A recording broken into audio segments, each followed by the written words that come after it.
Daily Words of God. Satan uses the name of science to satisfy man's curiosity, man's desire to explore science and probe mysteries. In the name of science, Satan satisfies man's material needs and man's demand to continually improve their quality of life.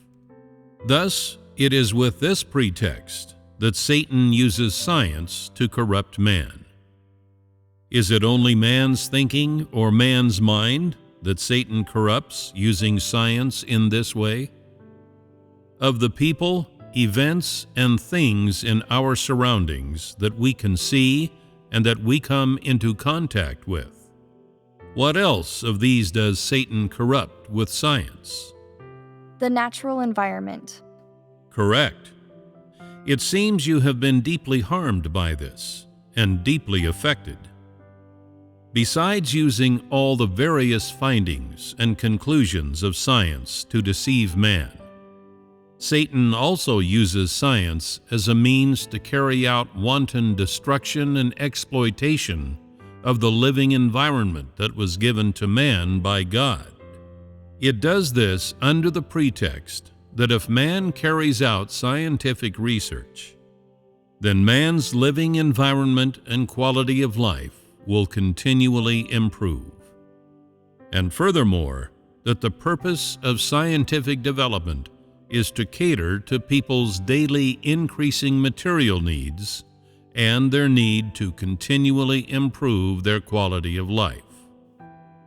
This is the theoretical basis of Satan's development of science. However, what has science brought to mankind? What does the environment which we are connected to consist of? Has not the air mankind breathes become polluted?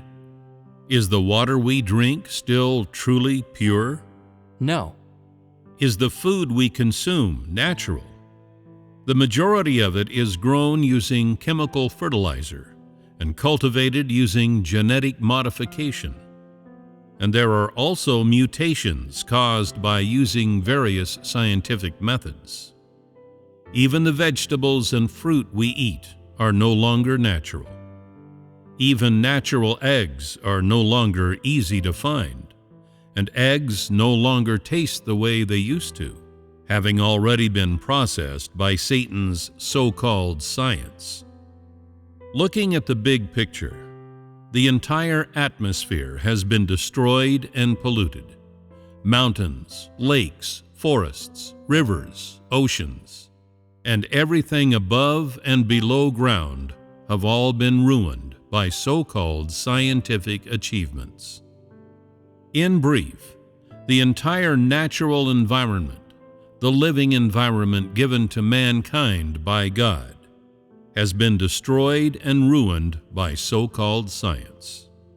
Although there are many people who have obtained what they always hoped for in terms of the quality of life they seek, satisfying both their desires and their flesh, the environment man lives in has essentially been destroyed and ruined by the various achievements brought on by science.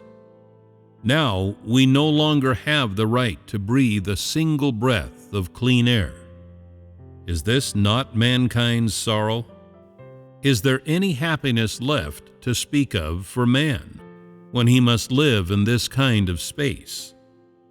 This space and living environment in which man lives was, from the very beginning, created by God for man.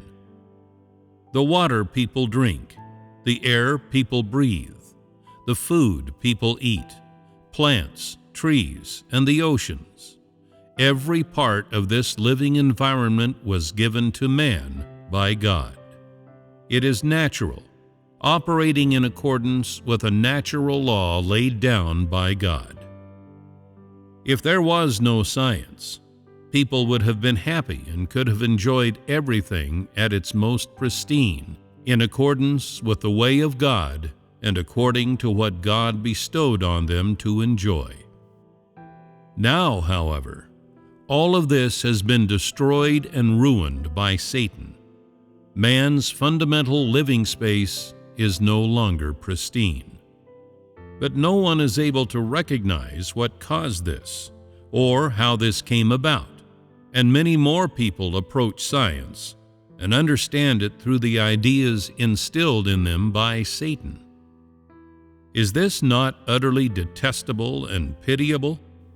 With Satan now having taken the space in which people exist, as well as their living environment, and corrupted them into this state, and with mankind continuing to develop in this way, is there any need for God to personally destroy these people? If people continue to develop in this way, what direction will they take? They will be exterminated. How will they be exterminated?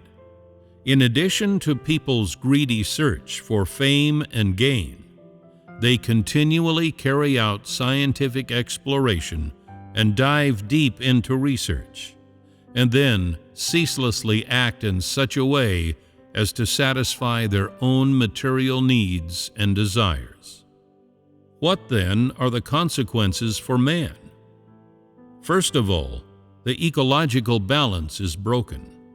And when this happens, people's bodies, their internal organs, are tainted and damaged by this unbalanced environment, and various infectious diseases and plagues spread across the world. Is it not true that this is now a situation that man has no control over? Now that you understand this, if mankind does not follow God, but always follows Satan in this way, using knowledge to continually enrich themselves, using science to ceaselessly explore the future of human life, using this kind of method to continue living, can you recognize how this will end for mankind? It will mean extinction. Yes, it will end in extinction. Mankind draws ever nearer to its own extinction, one step after another. It now seems as though science is a kind of magic potion that Satan has prepared for man, so that when you try to discern things, you do so in a foggy haze. No matter how hard you look, you cannot see things clearly. And no matter how hard you try, you cannot figure them out.